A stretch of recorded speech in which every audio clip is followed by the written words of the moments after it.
All right, welcome everyone. You're here for the webinar, Powering AI, Data Centers' Growing Need for Energy and What It Means for the Grid, a collaboration of the National League of Cities and the AAAS EPI Center. I'm Kate Stoll, Project Director for the Center for Scientific Evidence in Public Issues, or the EPI Center. Our mission is to build trusted relationships between scientific experts and decision makers at all levels of government to make it easier for policymakers to access and incorporate scientific evidence into their decision-making processes. And we're part of the American Association for the Advancement of Science, the world's largest multidisciplinary scientific society. This webinar is part of a series about data centers and providing resources, but a collaboration of the National League of Cities and the EPI Center. And we're excited to see the huge interest in this topic. We have hundreds of folks registered for this webinar across 48 states. And please stay tuned for more resources on data centers in the coming weeks and months. And if you're not already familiar with the National League of Cities, the NLC is an organization comprised of city, town, and village leaders that are focused on improving the quality of life for their constituents. They have more than 2,700 cities in their membership, and they've been doing these great works for over 100 years. So learn more about NLC at their website, nlc.org, and check out their data center resources at a link that I'll put in the chat. Our last webinar with the National League of Cities discussed data center impacts on energy, water, and air systems. So please view the recording and slides from that event to learn more, which I will also put into the chat.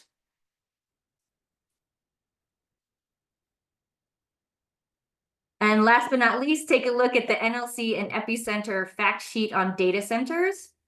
Understanding Data Centers, a primer for local governments.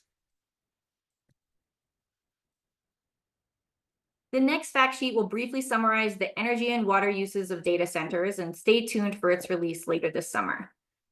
With all that, I'm happy to introduce our moderator for today's event, Lindsay Washburn, Director of Public and Social Sector Policy at the AI Governance Group. Additionally, Lindsay serves many advisory roles across municipal government, most recently in the city of Tigard, Oregon, and across technology and policy sectors. She's an active member of the GovAI Coalition, where she has co-authored blogs discussing data center growth and environmental impact. I'm also going to put links to those blogs here and encourage you to check all of those out. You can read Lindsay's bio on the event website or connect with her on LinkedIn. Thanks so much for being here, Lindsay, and I'll hand it over to you to frame the theme topic and introduce our expert speaker. Thanks so much, Kate. I'm really excited to be here with you all today. This is a really important topic and a critical time for this conversation. And I think just by looking at the interest in all the people that have registered for this webinar shows that it's on a lot of people's minds. Energy demand is rising as new data centers are built to support AI growth, cryptocurrency mining, and other cloud services. The amount of power used by data centers has tripled over the past decade and could triple again by 2028, according to a report produced by Lawrence Berkeley National Lab for the Department of Energy in December. We've heard the stories about big tech bringing nuclear power plants back online to address this energy demand. A recent analysis from MIT's Technology Review stated that OpenAI and President Donald Trump announced the Stargate initiative, which aims to spend $500 billion to build as many as 10 data centers, each of which could require more energy demand than the state of New Hampshire. Apple plans on spending $500 billion over the next 4 years, and Google expects to spend $75 billion in 2025 alone. Cities, counties, and states across the U.S. are facing important questions about the surging demand for new data centers and what they mean for their communities. These facilities promise economic development, jobs, and new investment, but they also come with complex challenges, especially when it comes to energy. Adding to the complexity is that there's no one-size-fits-all answer. Each data center project presents a different set of trade-offs between economic opportunity and environmental impact, between short-term gains and long-term infrastructure needs. We know that you're being asked to make big decisions, and in most cases with incomplete information. Today's conversation is about helping you understand these implications, ask the right questions, and plan for what's ahead. Some of these questions include, what are the different types of data centers, and how do their workloads affect electricity use? Will data center expansion increase the need for power generation and transmission infrastructure? Will the increased electricity demand impact power quality or prices for local residents and businesses? Today's webinar will address those questions and more. Our goal today is to give you the information you need to make informed decisions that are right for your community. With that brief framing, let me introduce our expert speaker, Lena Rold, Associate Professor of Electrical and Computer Engineering at the University of Wisconsin-Madison. Professor Rold and her team have been studying the power grid and data centers for years. I'll keep her introduction brief, but if you want to learn more about Lena, you can read the link in the chat in her bio. With that, I'll hand it over to you, Lena. Thank you very much for the introduction, Lindsay, and for everyone who's here. It's really exciting to get to talk about this topic, which I care a lot about, and I think we all need to care about it these days. So I'll give a presentation here to try to cover specifically a little bit about data centers and also, their needs for energy and how that interacts with the grid and some important considerations in that space.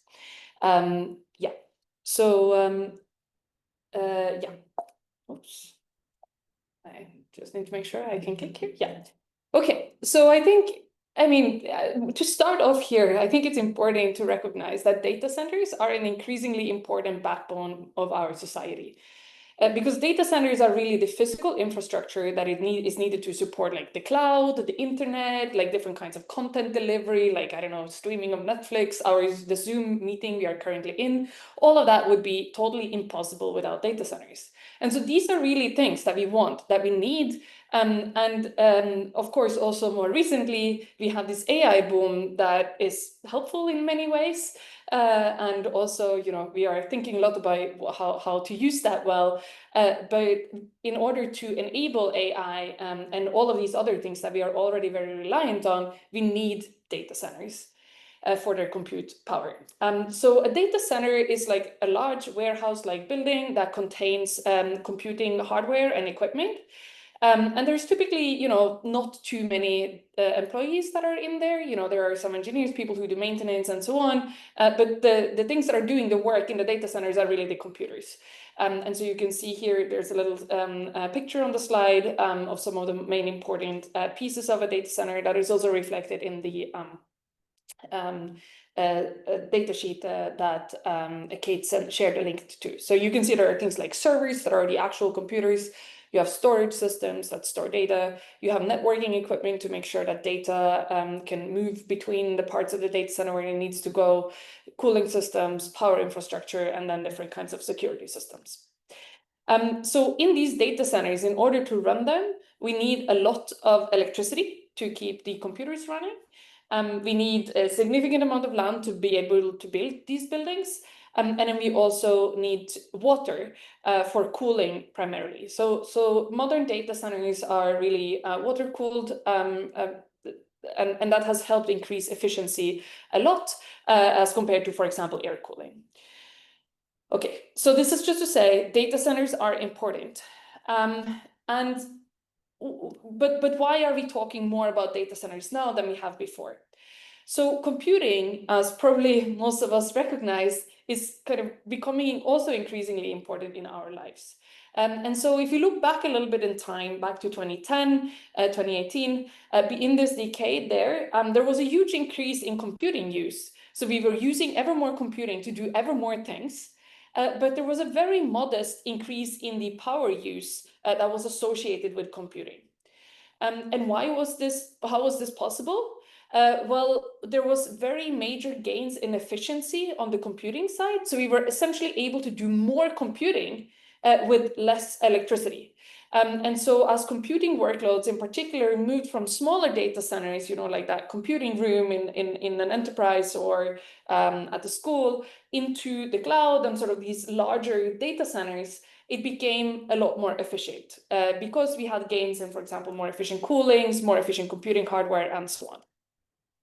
So if you look at this now, and I look at the graph that I have here, which is from the report that Lindsay mentioned before from Lawrence Berkeley National Lab, published in December, and they were looking back towards like 2014, you can see until like, for a large part here, it was pretty flat. Like computing was about 2% of US total electricity use, and US total electricity use was pretty flat as well in this period. And now, of course, by the time we got to around 2018, much of these computing workloads were already running in these very efficient data centers. And we were starting to see already then that increases in computing also translated into a larger increase in computing, in electricity use. And then, of course, when we got to around 2022, we got, ChatGPT, large language models, and an increased adoption of and use of AI.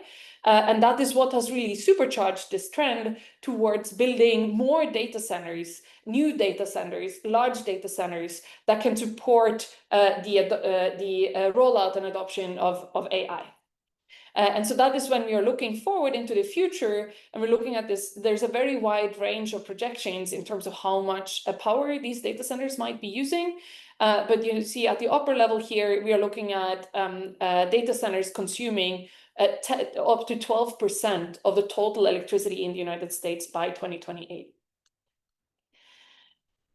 So here I want to also highlight that there are several different types of data centers.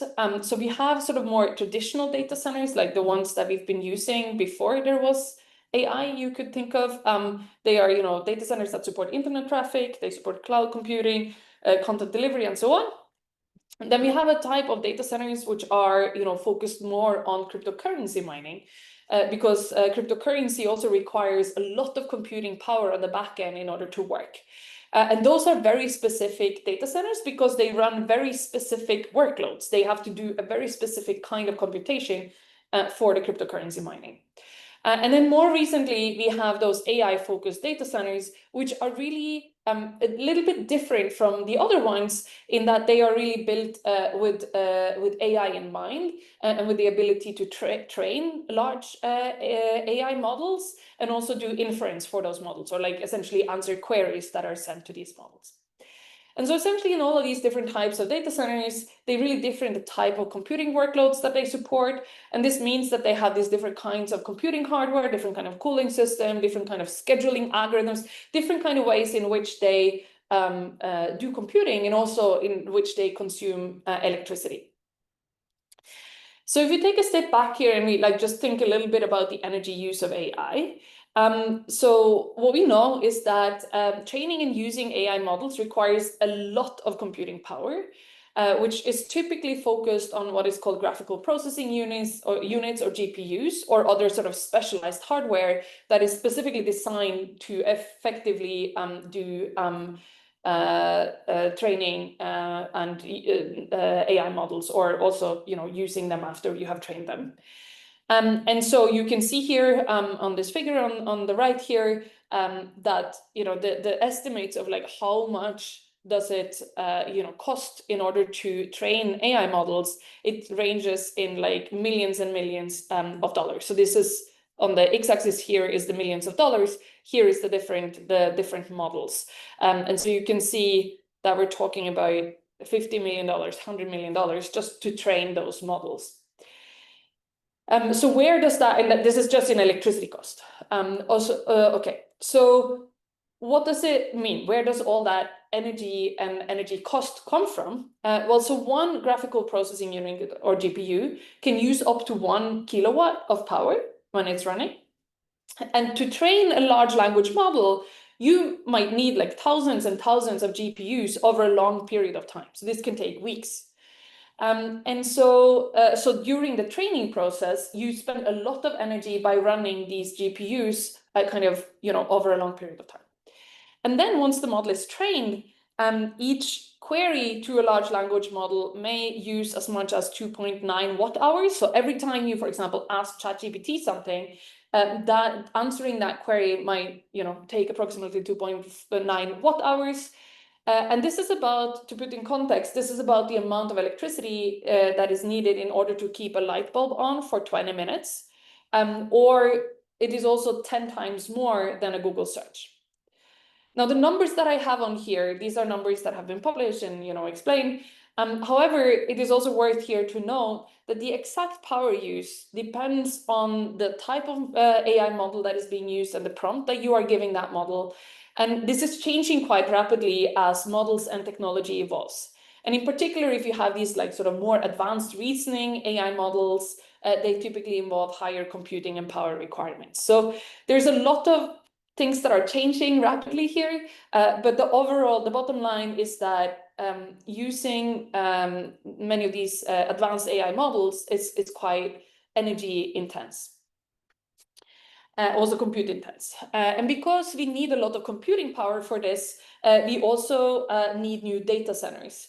This has very significant implications for the electric grid because those data centers use so much electricity. And so what you see here on the graph, on the slide, is a picture that was published in a recent report by the Electric Power Research Institute that was analyzing projections for 2030 data center electricity consumption across different states. And you can see that the coloring here reflects the percentage of electricity use in a state that goes to data centers.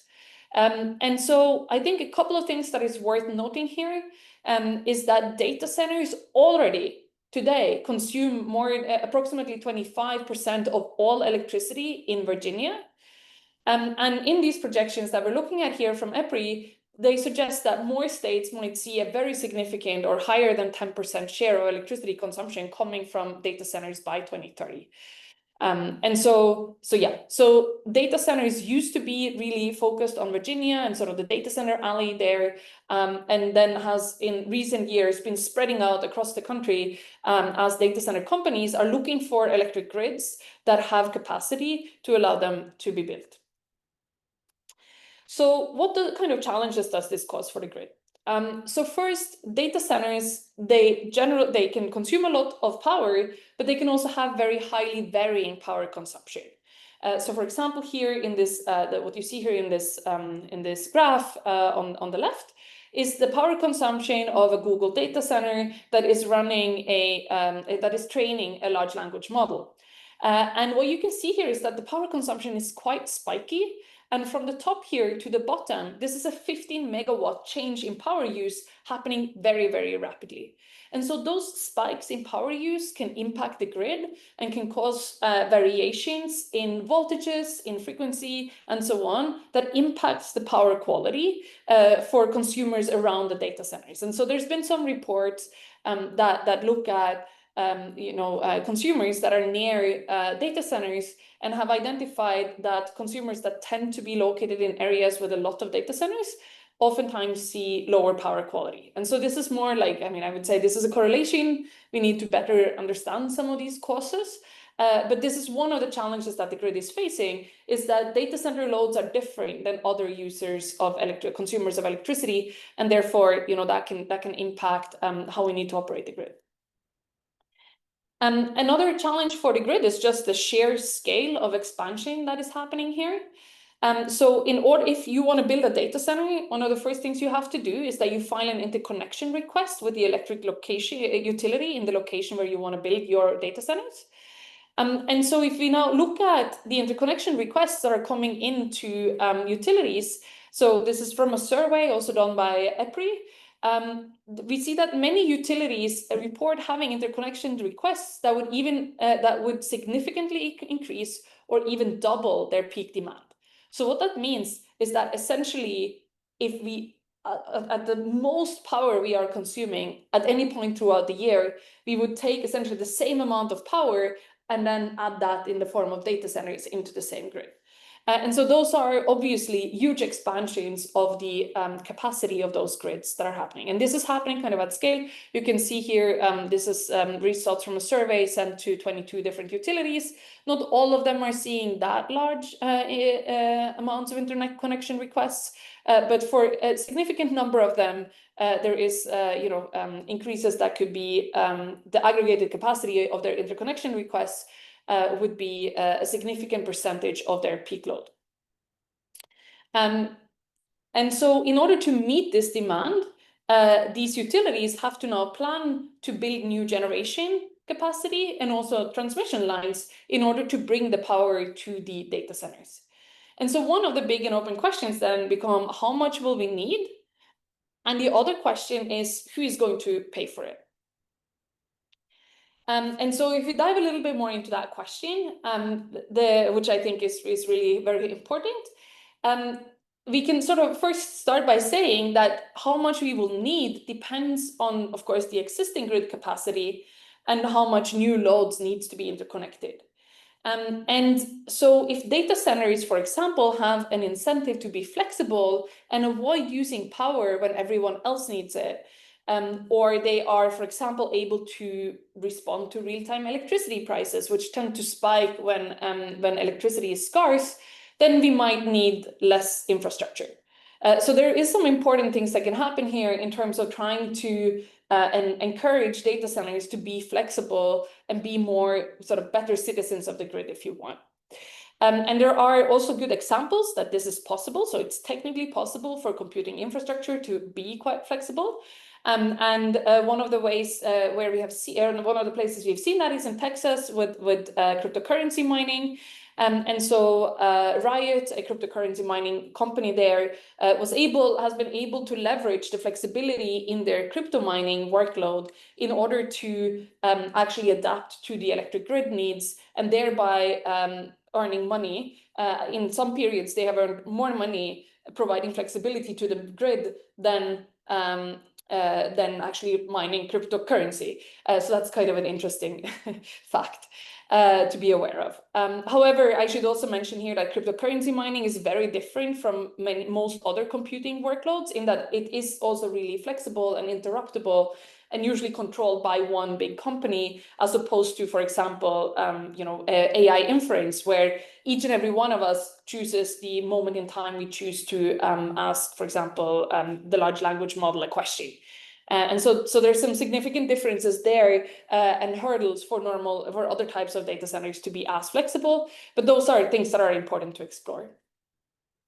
I should also say that here, so when we are talking about like how much new generation and transmission will we need, it is also important to be aware that for utilities, there's often a strong incentive to build new generation and transmission because they earn a fixed rate of return on capital investments. So utilities, one of their like main business cases is to build new things so that they can earn that rate of return. And so that really highlights that there needs to be some scrutiny into like what the utilities chooses to do, and ensure that utilities pursue solutions that really limit the need for new investment, and also that the way data centers are allowed to connect to the local grid does not disproportionately shift cost from data centers to normal ratepayers. And so, I've also included a little picture here of a paper that was also published earlier this spring, which outlines a few different ways in which how utility ratepayers could end up paying for big tech's power, essentially help like shoulder the cost of the grid expansion that is needed for data centers. And so those can be things that are important to be aware of. What are the mechanisms in which these costs could get shifted from the data centers to other ratepayers around the country? And then I think another important question that faces the grid is just like kind of what if the data center boom fizzles out? Like what if we didn't end up needing all those data centers? Or what if there are some really rapid advances in technology that means that we don't need as much electricity? Or many of these interconnection requests that I was showing on this slide, they are a company coming in asking a utility for permission to build a data center. It is not necessarily a commitment to build it there. And so there needs to be sort of a little bit of thinking about what happens and who is going to pay for infrastructure if it ends up not getting used in the way that one thought. And so in particular, if utilities build new grid infrastructure, but the data center demand ends up being less than projected, then that might also shift costs over to other ratepayers. And so I think an interesting example is here from Ohio. where there are contracts between AEP and data centers on how to, they are working out how much should a data center developer have to commit to pay ahead of time. And so there are essentially, you're asking the data centers to pay for a given period of time. You're saying you have to pay 75% or 85% of the energy that you expect to need for the next 12 years. Even if you don't use that energy, you are going to have to pay for it because we are going to have to build all this new infrastructure for you. And so there has been a lot of back and forth here to where, data center companies say this is unfair. We are being held to stricter standards than other consumers. And so maybe it is unfair in that sense. But then on the other hand, it is maybe also fair because data centers are such large consumers that one has to figure out good ways of sharing the risk that, for example, data center demand is less than expected. So with that, that is kind of also, I think, just an important thing to be aware of, like how to think about the possibility that a data center doesn't use as much energy as they thought. I want to kind of, as I'm getting to the end here, I wanted to just talk a little bit about different data center grid arrangements, so different ways in which data centers can connect to the grid. So today, I mean, most data centers are grid interconnected, and so they do this thing, they file their interconnection requests, they get built after they have made an agreement with the utility. But there are a range of new other kinds of arrangements that we're seeing, and I'm sure, I mean, we've heard about this, the nuclear power plants and so on. And so some of those things are, some of those arrangements include the three that I have listed at the bottom here. So the first one to be aware of is co-location with existing power plants. So there has been, for example, examples where we have nuclear power plants that are on the grid and that are providing power to the grid. And then the people who are producing power at that plant, they have a data center that comes and knocks at the door and says, hey, can we actually just hook up our data centers directly to your plant so that we can, get power from you without having to incur a lot of new transmission lines and so on. And this sounds like a win-win situation because it is great that you don't have to build many new transmission lines. But there are a couple of challenges here. So the first of the challenges is whether or not a data center that is connected directly to a power plant should be considered what is called front of the meter, meaning it is interconnected to the grid, or behind the meter, meaning that it is kind of interconnected to the power plant and in some sense isolated from the grid. And the main difference between those two is whether or not that data center has to pay transmission charges or have to pay for the electric grid when it is consuming power. And so this is another kind of an important regulatory discussion that is going on right now, which has been playing out this spring.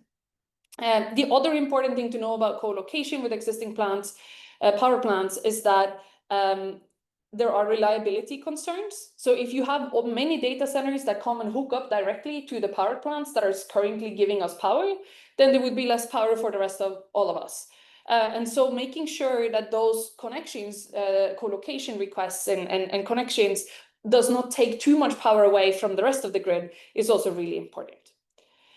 So some of those concerns, I mean, are less if there is a new or a restarted power plant, of course, because then you're bringing power onto the grid along with the data center. So that doesn't take away power from the power that was already there.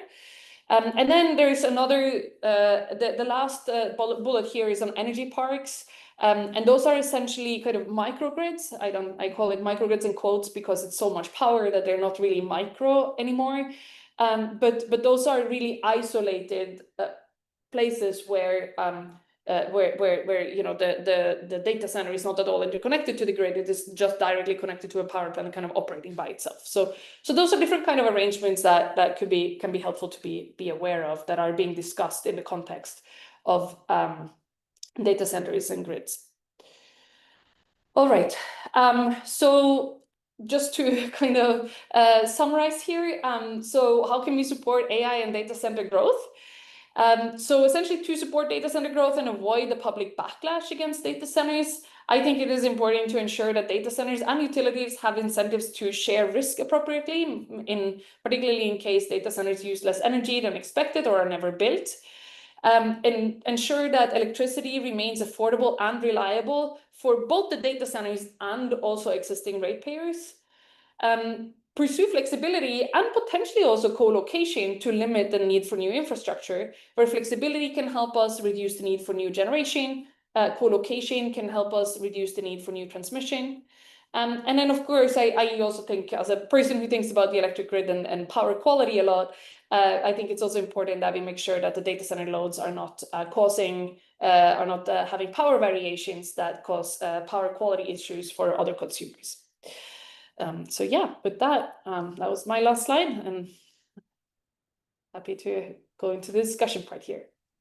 Thank you so much, Lena. That's fantastic. And I believe the slides will be available along with this recording afterwards because there's a lot of good information in there. So thank you so much.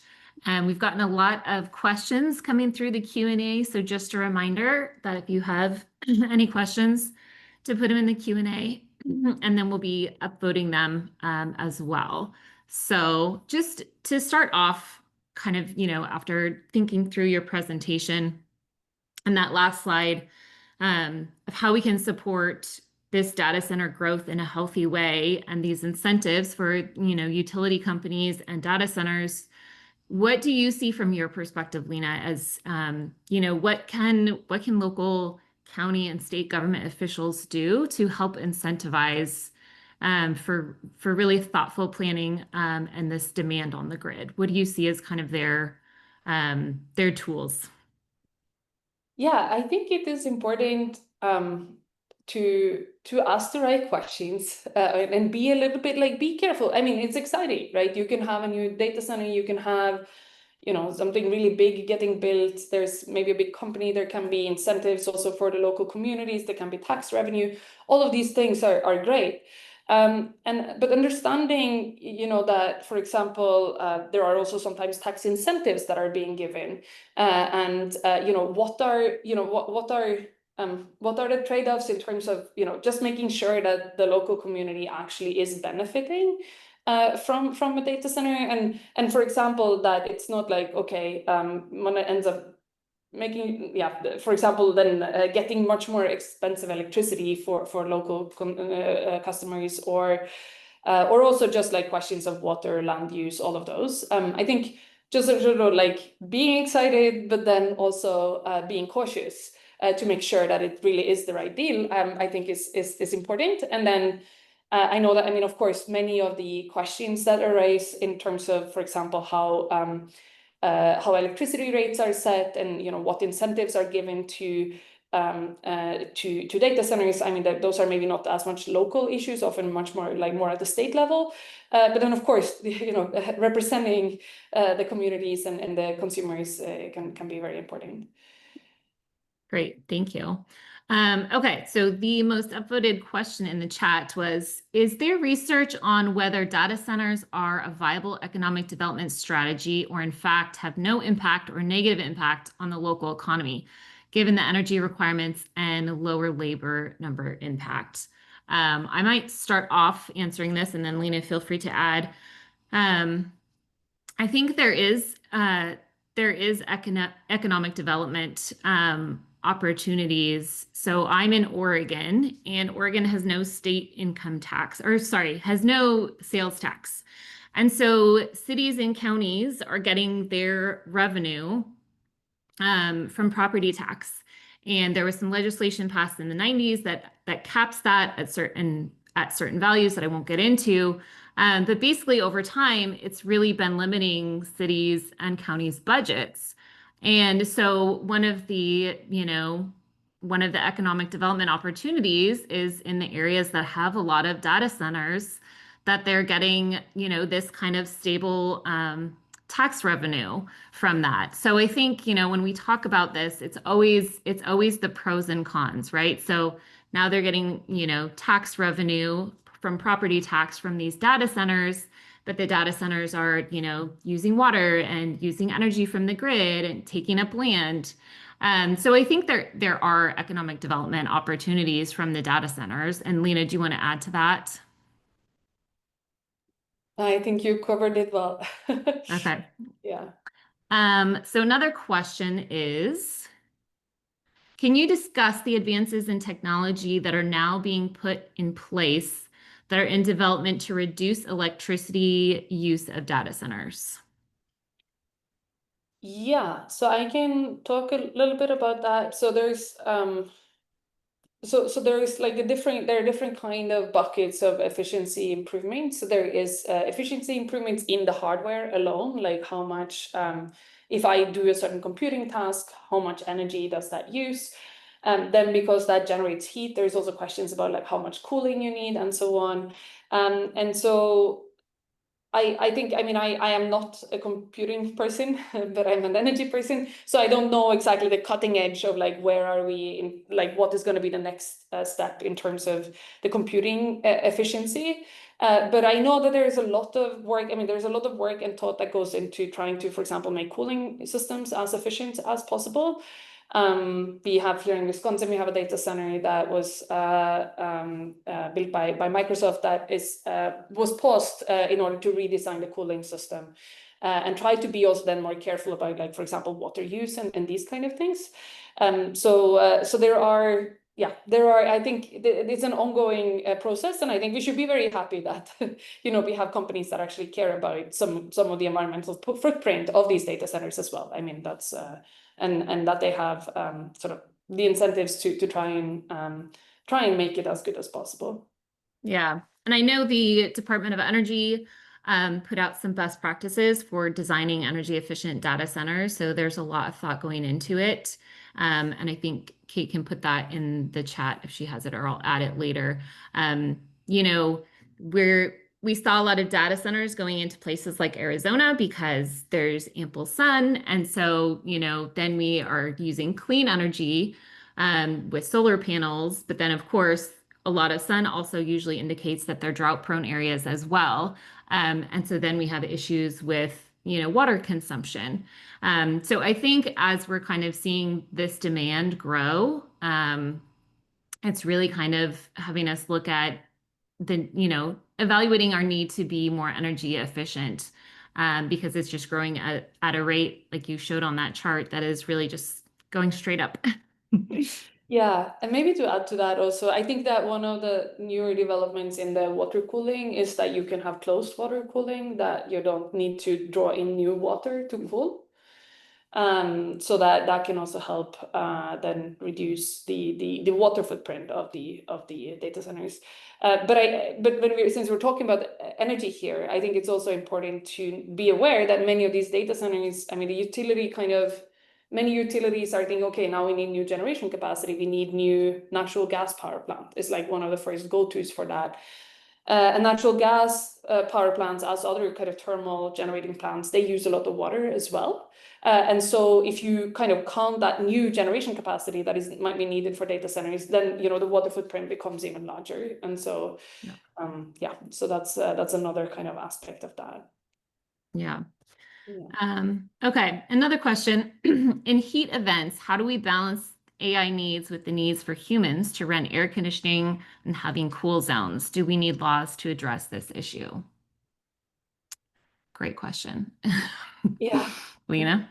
That's a good question. Yeah, I as a grid person who cares a lot about reliability of the grid and making sure that we have electricity when we need it. I mean, I think those are really the core things. I mean, we need to make sure that doesn't happen, and that was when I mentioned the co-location question. That is one of the big concerns there, is that if the data centers are like located right next to the power plant and essentially has first dips on that generation from that plant, then it could end up that the rest of us end up having less. And I mean, I've told people in the past that, I get asked about these things, if in Wisconsin we have a heat event and we have a demand response event and we all have to turn up our thermostats get turned up automatically. I don't want to be the one who tells the media that, I think it was because of the data center demand. So I hope it would not come to that we wouldn't, that we would really face a really dire situation there. But that is, of course, something that one needs to consider and ensure that it doesn't happen. Yeah, absolutely. Okay, another question. Lena, you compared an AI query to Google search, but don't all Google searches now automatically respond with AI answers? So is there no way to avoid that energy cost now? Yeah, that's a really good question. Yeah, I don't know. I don't know exactly what is the AI model that is generating the search query response. You can get rid of it. I have forgotten what is the command, and you have to like do it every time you search, I think, if you really don't want the AI query or AI response. But yeah, I mean, I guess I'm sure that I know that Google already in the past, when they have been making updates to Google search, there's always been a very kind of careful consideration of like how much is the additional compute capacity that we need in order to do this, and do we have also the energy provision in order to actually support these new features? So yeah, I don't know. To Yeah. what extent I mean, they must have done that calculation and found that, yeah, we want to do AI, provide responses for every query. So maybe it's more energy efficient. I mean, hard to say. And I think that's part of the conversation too, is that even if, training of the models gets more efficient, the demand is also growing, right? So we're not just seeing AI products, but AI is kind of going on behind the scenes, whether we know it or not. How many people even know that that initial search that Google returns is AI generated, right? And so it's on the user to turn it off and be thoughtful. And, I work a lot around what is responsible AI and what does that look like. And it's really being thoughtful about the technology and how we're using it, because there is a big impact. So yeah, something to think about there for sure. Okay, another question. Without federal consumer protections in place, what prevents a race to the bottom where data centers concentrate in regions with the fewest consumer protections, disproportionately impacting these communities and ratepayers? Great question. Yeah, I mean, if you should be clear, I mean, today we have a pretty concentrated data center locations. I mean, like this Loudoun County in Virginia has like a lot of data centers. There are countries like Ireland also is another country that hosts a lot of data centers. And so, and in Virginia, like, why did they end up there? Well, it is because there's a lot, it's very well connected with internet traffic and all of those questions. So there's already these kind of concentrations that happen. Yeah, do we? I think it is very important for state legislatures and also local local communities to know what are the levers that they can pull in order to avoid that race to the bottom. And I think, as you were saying, Lindsay, right? I mean, there is this question of like, where is the tipping point? Like, when does it make sense? When is the net benefit there? And like, at what point does that kind of net benefit become more of a burden? And then so making sure that one stay on the benefit side, I mean, one is important, right? I don't know if you have any thoughts on that. Yeah, and this is kind of related to the next question, so I might ask this too and keep the conversation going, is the topic of environmental justice, and data centers are built in low-income neighborhoods, where underrepresented communities live. We also see this in unincorporated counties. So maybe people that have less access, to city ordinances, that might have certain mandates. And I think really what we're starting to see are states passing laws. There is one in California right now that's in progress, but AB 222, which is requiring reporting around energy usage, because to date there's a lack of transparency. And so that's part of the issue, is understanding how much energy is really being used by these data centers.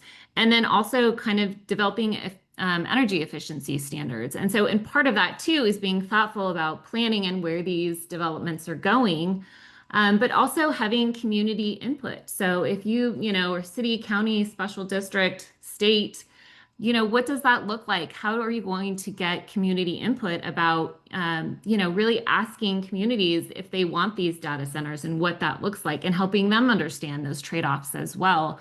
A lot of these agreements are kind of, happening over here and people aren't really aware of what's going on. So I think in general, bringing more transparency to the issue and giving a voice to people that have otherwise, been marginalized in this decision process.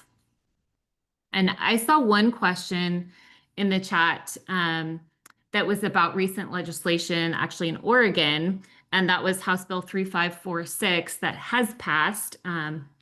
Going into effect will take some time, but it's been referred to as the Power Act. And basically what they're doing is having the Public Utility Commission set the rate for the large energy users, like 20 megawatt and above. Because what we're seeing is, historically with the incentives that these data centers have been given, they're paying, and this is the national average, 8.2 cents per kilowatt hour, and the ratepayer pays 19.6 cents, right? So there's a huge discrepancy. And so I think this is a meaningful piece of legislation that maybe other states might consider, but to look at where that cost is going and data centers paying at least the same amount per kilowatt hour than ratepayers. And that will kind of bring that equity component in there as well. So I think feeling more empowered that these data centers, that are trying to come in, they also need a place to put their data centers. So they also need, local government as well. And so just to feel more empowered in those negotiations and help decide what's right for your community. So like I said, that bill just passed and we'll see what that looks like. But I think that could be a great model. Part of this conversation and what we're trying to do here is help everyone understand kind of what's going on. And we have a history in the United States already of data centers, and you've been studying it for years, Lena. And so we can kind of, have some historical reference. What does this look like? What are the pros and cons? How can we be thoughtful about where we're putting data centers, how we're designing them for energy efficiency and water consumption and impact to local communities? So I think it's great having these conversations to kind of start sharing, sharing resources. But anything else you want to add to that? No, that sounds great. Yes. Another question that came in was, is there potential for AI to help with grid optimization? Yeah, so at the grid side of things, I mean, I would say that is very much ongoing. It's a topic of interest for research. It's been something that sort of a version of AI that has been exploited for a long time is related to optimization, it's a bit more of a formal mathematical method to help with that. But yeah, so then so optimization in itself is pulling in data and then trying to help make decisions. And so optimizing the grid, there is definitely potential for AI to help with solving problems there that we haven't had before. And so, I mean, I think that's still an open question. Will AI help the grid become so much more efficient that we won't need to worry about these energy concerns? I mean, people were thinking about that for a while. I think probably we're at the point right now, at least, where we need to make sure that the energy consumption of AI itself does not have negative impact. But there's definitely also, so AI could help in two different ways. You can leverage AI as part of methods that do grid optimization and can help the grid operate more efficiently. But there is also the other side of it where, AI, the workloads could become more flexible and the data centers could become more flexible, and they could become kind of a large component of what we think of as grid flexibility, which can then really make the grid easier to optimize, let's say. And so if you could, for example, align AI workloads with when the sun is shining and the wind is blowing, then you can maybe increase the uptake of renewable energy, reduce curtailment, help build a stronger case for further build out of renewable energy. And so there are many ways in which I think also just the physical AI infrastructure could also help become kind of a force for good in the grid. We just need the right incentives for that to happen. Yeah, great, thank you. Maybe this will be our last question since we're getting close to time, but how can we prevent data center companies from dumping their pollution, for example, methane gas turbines, on nearby communities? Yeah, that's a good question. So there are, I mean, I guess data centers have two different kinds of generation. So they have the generation that they're getting from the grid. And that is largely, I mean, that's contracts that they have with the utility, and the utility is about, and the utility is the one that needs to sort of consider how, where that comes from, where is the pollution, you know, and there's a lot of reasons for study that well and try and make sure that that doesn't, you know, come to local communities. But on the other side, I mean, if we are building polluting generation, then somewhere that pollution will go. And so the best thing there would be just to not have polluting generation, right? To focus on renewable and clean generation. Then the other kind of generation that data centers have is backup generation, which is typically when they are, you know, if they, for example, get disconnected from the grid, they have diesel generators and so on that they might kick in to keep the data center power on. When that happens, you know, that can also be very polluting. And I believe most places have regulations on how often those diesel generators can run and for how long they can run. And so that is one of the things that then prevent them. They cannot just continuously run the diesel generation, even if that would be cheaper, because of those restrictions on pollution. So yeah, so those are kind of the two things. Yeah.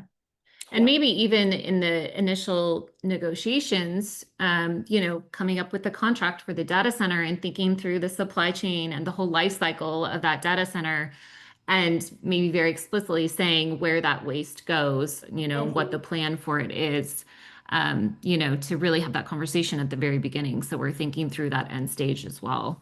Right. Yeah, and I think also, yeah, some of these things, and I think there was a question in the chat here, I think I saw at some point about co-location as well. For co-location, that is another, I mean, this question of like how, because you could also say, okay, so what if the data center just like, they can build their own power plant and be connected to it?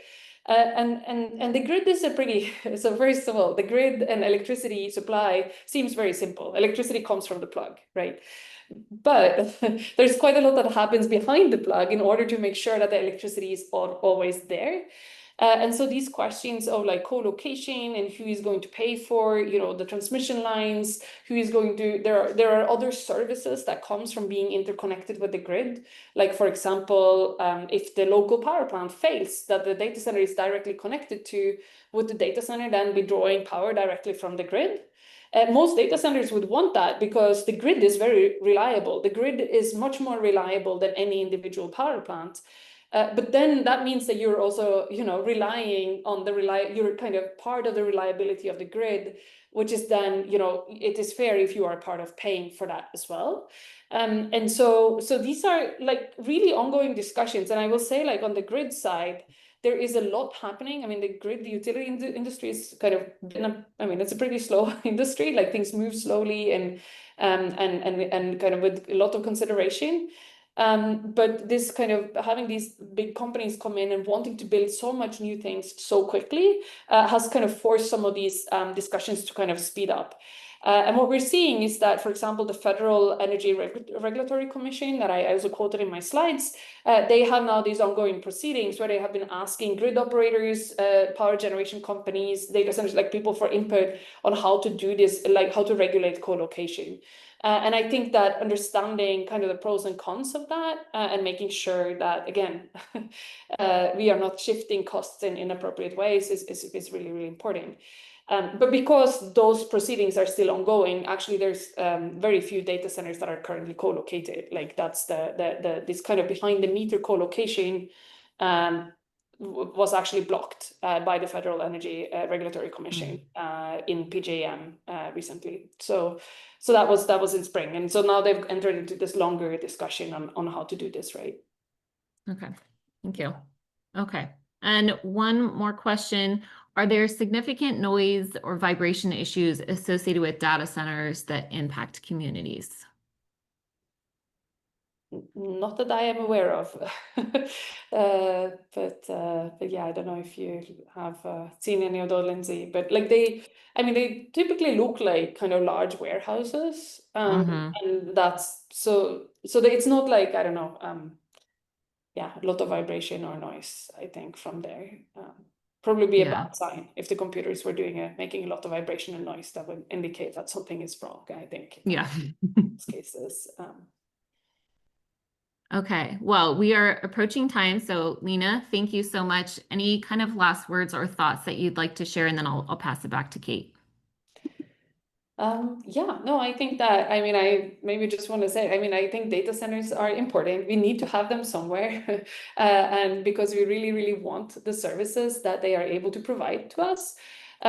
I think the data center companies, they keep talking about, when we are talking to them from the grid perspective, they keep talking about how computing is such a valuable use of electricity, and it really needs, like, to be supported. And then if that is true, they should also be able to help shoulder the cost of building out the grid and like actually paying for the infrastructure and generation that we need. And so I think that just making sure that that balance becomes right, then it will can really be a win-win situation. And so I think it's very good we're having these kind of conversations to understand what that landscape is, and learn more about it. Perfect, thank you. Kate, back to you. Thank you so much, Lena. Thank you for moderating, Lindsay. Really love the conversation. It's clear there's a lot of interest in this topic. And so we're really excited to bring experts like Lena and Lindsay to share. So thank you all for joining today. I know we didn't get through all the questions, but there were some great ones in there. The EPI Center and National League of Cities will be looking through those questions and think through them about what might that to inform future webinars and resources that we can provide. And yes, a recording of today's talk and Professor Rold's slides will be available at our event website, probably by next week. So I'll put a link there. So stay tuned, share with your friends. And we'd really like to hear from you what you thought of this webinar, what things you'd like to see in the future. So we have a really short webinar, promise it won't take more than a few minutes, to really inform our future programming. So I'm going to put the link to the survey is already in the chat. Thank you so much, Joanna. So stay tuned for future programming from National League of Cities and EPI Center on data centers in your communities. And thanks again to Lena, to Lindsay, to all of you for joining today. With that, we'll close out. Appreciate you all.